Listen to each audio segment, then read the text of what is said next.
Ողջույն, ես Մկրտիչ Իսրայելյանն եմ։ Վերջին օրերին կրկին ակտիվացել է Հայաստանի սահմանների բացման եւ ապաշրջափակման թեման։ Հարցը լայն արձագանք է ստացել, առաջ բերելով ինչպես ակնկալիքներ, այնպես էլ որոշակի մտահոգություններ։ Տասնամյակներ շարունակ մենք ապրել ենք փակ սահմանների, կիսատ խաղաղության եւ մշտական լարվածության պայմաններում, փորձելով համոզել ինքներս մեզ, թե մեկուսացումը համատեղելի կլինի զարգացման հետ։ Այսօր արդեն ակնհայտ է, այդ տրամաբանությունը սպառվել է։ Հայաստանի աշխարհագրական դիրքը թույլ է տալիս իրեն լինել հաղորդակցային կամուրջ, այլ ոչ թե փակ անկյուն։ Սակայն փակ սահմանները մեզ վերածել են տարածաշրջանային կղզու, որտեղ տնտեսական կյանքը կախված է բարձր ռիսկերից, սահմանափակ ճանապարհներից եւ թանկ լոգիստիկայից։ Սա անմիջապես ազդում է քաղաքացիների կյանքի որակի վրա։ Թանկ գներ, սահմանափակ աշխատաշուկա եւ ներդրումների պակաս։ Հայաստանը շրջափակման մեջ հայտնվել է ոչ իր կամքով։ Հայաստանը սահմանները չի փակել։ Սակայն վերջին 30 տարիների ընթացքում թե Հայաստանից դուրս եւ թե Հայաստանի ներսում ձևավորվել են ուժեր, որոնք շահագրգռված են, որ սահմանները փակ մնան։ Նախ կան ներքաղաքական շրջանակներ, որոնք տարիներ շարունակ իրենց ազդեցությունը կառուցել են շրջափակված Բերդի գաղափարախոսության վրա։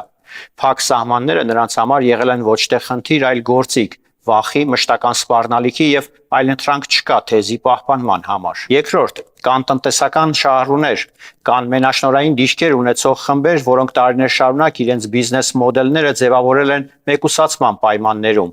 Բաց սահմանները նշանակում է մրցակցություն, նոր խաղացողներ, շուկայի ազատականացում, ինչը շահավետ չէ նրանց համար։ Երրորդ, կան արտաքին դերակատարներ, որոնց ձեռնտու է, որ Հայաստանը միշտ պահեն կախված վիճակում, սահմանափակ հաղորդակցություններով եւ նեղ մանևրի հնարավորություններով։ Փակ սահմաններով երկիրը ավելի հեշտ է վերահսկել թե քաղաքական եւ թե տնտեսական առումներով։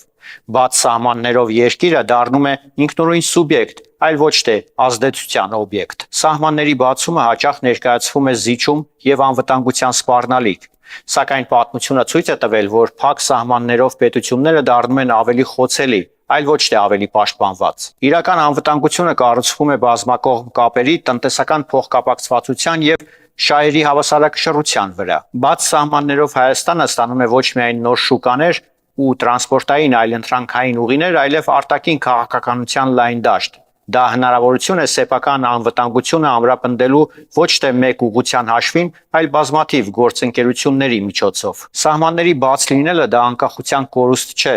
դա անկախության իրական բովանդակությունն է, ընտրության շարժման եւ զարգացման ազատությամբ։ Փակ սահմաններով պետությունը չի կարող մրցունակ լինել։ Ես Մկրտիչ Իսրայելյանն եմ, կհանդիպենք։